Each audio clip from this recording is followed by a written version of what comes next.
Covid టైంలో కూడా మనం ఎకానమీని నిలబెట్టింది ఇదే నిలబెట్టింది. మిగిలిన స్టేట్స్ అన్నీ కూడా సెంటర్తో సహా కష్టాలు ఏదైనా కూడా ఇక్కడ ఎకానమీ మాత్రం కూలిపోకుండా నిలబడగలిగింది అంటే కేవలం జగన్మోహన్ రెడ్డి గారి దూరదృష్టి.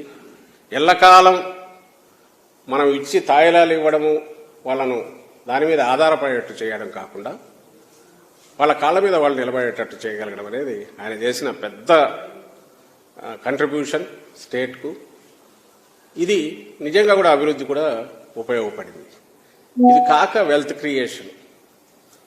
క్రియేషన్ అసెట్స్ క్రియేషన్ అంటే 15,000 విలేజెస్లో 15,000 విలేజ్ వార్డ్ సెక్రటేరియట్లు కానీ 10,000 క్లినిక్స్ కానీ రైతు భరోసా కేంద్రాలు 10,000 కానీ ఇవన్నీ కన్స్ట్రక్షన్ యాక్టివిటీ.